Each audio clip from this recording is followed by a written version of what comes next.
Bonjour les amis, bienvenue sur la chaîne Reptile, j'espère que vous allez bien. Aujourd'hui, comme vous le voyez, c'est pas le cadre habituel, il fait chaud. Comme c'est une vidéo où je vais beaucoup parler, j'avais envie de me mettre à l'extérieur. Donc aujourd'hui, vous l'avez vu dans le titre, on va démonter quelques clichés que l'on voit souvent sur Facebook. On se dit à tout de suite. Mais avant d'attaquer cette vidéo, je vais vous parler d'un petit produit, un produit que je vous avais déjà parlé dans des précédentes vidéos. Je vous avais présenté des produits, donc je vous avais présenté dans une première vidéo celui-ci, donc ça c'est le thermomètre hygromètre Switchbot, donc que j'utilise maintenant pour mes pièces d'élevage depuis des mois et des mois, voilà, et aussi pour mes espaces de vie privée. Donc celui-ci c'était la première génération. Ensuite je vous avais présenté celui-ci. Celui-ci est beaucoup mieux. Je l'ai testé aussi pour l'incubation, donc c'est vraiment pas mal. Et puis il est très précis.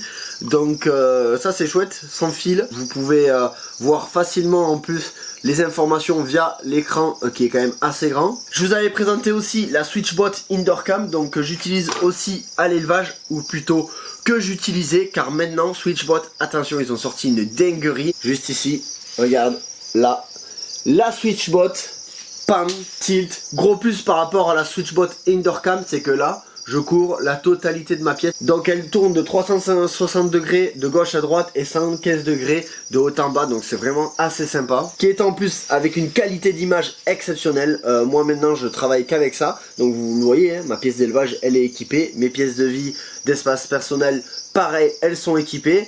Vous entendez aussi le son parfaitement via l'application Switchbot sur votre téléphone. Vous pouvez aussi parler, interagir avec des personnes qui seraient dans la pièce. Par exemple, si moi je suis dans ma cuisine, j'ai mon stagiaire ici, je peux lui parler si je veux. Ça permet de pouvoir interagir avec les personnes présentes dans votre pièce d'élevage, mais aussi d'interagir avec vos animaux, par exemple vos chiens, vos chats, quand vous partez en vacances, etc. Il y a aussi une vision nocturne, et moi je peux vous dire, celle-là je l'utilise beaucoup, cette possibilité d'avoir une image nocturne la nuit. Quand je suis dans mon lit, je regarde mes serpents évoluer, c'est assez sympa. Ça permet d'avoir une autre facette de la terrario, parce que vous le savez, beaucoup de reptiles sont actifs la nuit, et avec la caméra Switchbot Pan Tilt, ça me permet de pouvoir les regarder. Franchement les amis, si vous voulez équiper vos pièces d'élevage avec une bonne caméra pour pas cher, parce qu'actuellement elle est à 30 €, franchement ça vaut le coup niveau rapport qualité-prix. N'hésitez pas, vous avez le lien pour trouver ces produits dans la description de la vidéo. Donc on va revenir à notre vidéo. Aujourd'hui jour de canicule, il fait 42 degrés, extrêmement chaud. Ce soir c'est la demi-finale, Stade Toulousain, Castres Olympique. Vous l'aurez compris, moi je suis pour le Stade Toulousain, j'espère qu'ils vont gagner. Enfin bref, c'est pas le sujet de la vidéo, donc comme je vous disais, aujourd'hui on va démonter les clichés. On va commencer tout simplement par un cliché que je pense que tout le monde a vu passer sur Facebook. Nourrir en terrarium ou dans une boîte extérieure. Absolument non. Le serpent n'assimile pas, mais alors vraiment pas, l'ouverture du terrarium au fait qu'il va manger. Ça c'est absolument faux. Moi vous voyez, j'ai des animaux dangereux de plus de 3 mètres. Je pense au Simalia méticina, Python birman. Je m'amuse pas à les sortir, à les mettre dans une boîte. Et puis de toute façon pour les pythons birmans ça va être compliqué à un moment donné, puisqu'il faut savoir ces animaux qui peuvent aller jusqu'à 100 kg. Donc je m'amuse pas à les sortir, je nourris à l'intérieur. Et vous voyez, je suis toujours vivant, il n'y a pas de souci. Je fonctionne comme ça depuis très longtemps. Là où on va éventuellement sortir l'animal pour le nourrir dans une boîte, c'est quand il y a plusieurs individus et que vous ne pouvez pas forcément surveiller et nourrir chacun de son côté dans le terrarium. Donc là je vous invite bien sûr à sortir l'animal et à le nourrir en dehors. Deuxième cliché aussi que j'aimerais démonter, c'est nourrir congelé ou vivant. Souvent on voit marqué sur Facebook, oui mais moi je donne du vivant pour pas qu'il perde son instinct de chasse. Ça aussi c'est absolument faux. Moi j'ai des animaux qui sont nourris au mort depuis longtemps, depuis toujours même. J'ai des animaux qui étaient nourris au vivant et qui sont maintenant au mort. Et puis je peux vous garantir, jamais, mais alors vraiment jamais, ils perdent leur instinct de chasse. C'est pas du tout les mêmes animaux quand c'est le moment de manger ou que c'est pas du tout le moment de manger. Ils perdent pas du tout leur instinct de chasse, et je peux vous garantir qu'il faut faire très attention. Un autre cliché qui pour moi est extrêmement aberrant, c'est la taille de nourrissage. On voit passer sur Facebook des trucs mais pour moi complètement nul. 10% du poids de l'animal, 15%, arrêtez avec ça. Arrêtez avec ça tout simplement, parce que dans la nature, vous croyez que le serpent il va prendre le temps de calculer si la proie fait 10% ou 15% de son poids? Non, pas du tout. Le serpent, ça fait peut-être 3 mois qu'il n'a pas mangé, ou peut-être qu'il n'a pas mangé de l'année. Je vous garantis, le premier truc qui passe, il va l'emplâtrer. Ça, faut arrêter. Moi, ce que je vous conseille en terrario, c'est de donner différentes proies déjà, de varier le type de proie, mais surtout aussi de varier la fréquence, mais varier aussi la taille de de vos proies, le grammage. Une semaine vous donnez 200 grammes, 3 semaines après vous donnez 100 grammes, la semaine d'après vous donnez 300 grammes, etc. etc.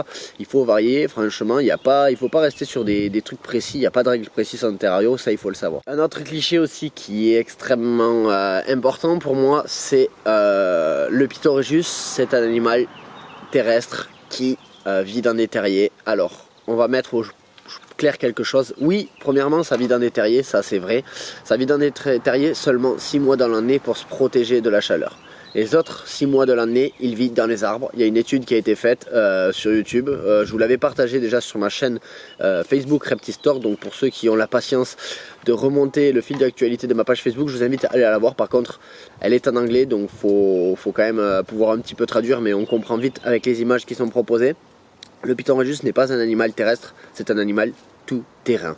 Il peut à la fois être dans les rocailles, dans les arbres, dans les hautes herbes, dans le terrier, voilà. C'est pas un animal qu'il faut garder toute l'année dans un rack. Ça, c'est malheureusement l'excuse que les personnes trouvent pour pouvoir les maintenir en rack. Donc le Pitorejus n'est pas du tout un animal terrestre et qui vit que dans les terriers. Il vit dans les terriers seulement 6 mois dans l'année pour se protéger, pas parce qu'il a besoin d'être confiné, mais seulement pour se protéger de la chaleur. Donc arrêtez de penser que dans les racks il est bien. Faites des terrariums aérien pour vos Pitorejus, vous verrez, ça ira beaucoup mieux, bien aménagé. Voilà, donnez-leur la possibilité vraiment d'avoir de chouettes terrariums. Et si vous n'êtes pas un professionnel, arrêtez d'empiler vos Rejus. Vous êtes peut-être éleveur, mais n'oubliez pas amateur. Cliché que je trouve très intéressant, avoir de beaux animaux, des animaux rares et avoir 10 000 abonnés Instagram ne fait pas de vous un bon terrariophile ou un bon éleveur. Ça, c'est absolument faux. Malheureusement, ça c'est, on va dire, la force de nos réseaux sociaux fait que aujourd'hui, quelqu'un qui fait n'importe quoi avec ses animaux peut être qualifié de quelqu'un qu'il faut suivre, écouter, parce qu'il fait de belles photos Instagram, parce qu'il a des espèces rares ou qui coûtent cher. Avoir de l'argent ne fait pas de vous un bon éleveur. Ça fait de vous peut-être un collectionneur, mais pas forcément un bon éleveur. Pour être un bon éleveur, il faut savoir comprendre ses bêtes, savoir subvenir à leurs besoins, avoir fait quelque chose qui sort de la normale, par exemple reproduire une espèce hyper rare, arriver à la démarrer alors que personne n'y arrive, etc., etc. Donc ça aussi, faire attention aux réseaux sociaux. Un autre cliché qui est aussi totalement absurde, donc si votre animal mange bien et se reproduit bien, c'est pas parce qu'il est forcément bien. Voilà, je m'explique. Souvent sur Facebook, on voit des aménagements de terrarium, des façons de faire qui sont absolument pas bonne. Alors attention, toutes les techniques, il n'y a pas de façon de faire, il n'y a pas de truc précis, mais des fois on sait qu'il y a des paramètres, des choses qui ne sont pas bonnes pour les espèces. Et en réponse à cela, les personnes disent oui, mais il mange très bien, il se reproduit. Attention, c'est pas du tout un facteur qui dit que votre animal est bien. Regardez, prenez un humain, vous le mettez en Antarctique, il aura froid, il n'est pas dans les bonnes conditions pour vivre, mais ça ne va pas l'empêcher de manger et de se reproduire. Et vous savez très bien de quoi je parle. Donc ça, c'est pas non plus un critère qui va prouver que votre animal est bien. Ça peut en faire partie, ça peut aider, mais c'est pas forcément ça. Ce qui va vraiment donner des indications de bonne santé et que votre animal est bien psychologiquement, ça va être déjà son comportement. Son comportement, sa longévité au niveau de son espérance de vie, de son tonus musculaire. Enfin, il y a plein de paramètres comme ça à prendre en compte, mais absolument pas le fait s'il mange bien ou s'il se reproduit bien. Ça, c'est un petit peu un instinct qu'on a tous. On mange pour survivre et on reproduit parce que c'est quelque chose qui est dans notre code génétique. Voilà. Donc aujourd'hui, on va s'arrêter ici pour ces clichés. Dites-moi si ce genre de vidéo, ça vous a plu. Si ça vous a plu, j'en ferai une deuxième avec d'autres clichés. J'en ferai quand même régulièrement. Voilà. Merci en tout cas d'avoir regardé la vidéo. N'hésitez pas à aller voir sur le lien de la vidéo les produits Switchbot. Et je vous dis à bientôt sur la chaîne Reptistore.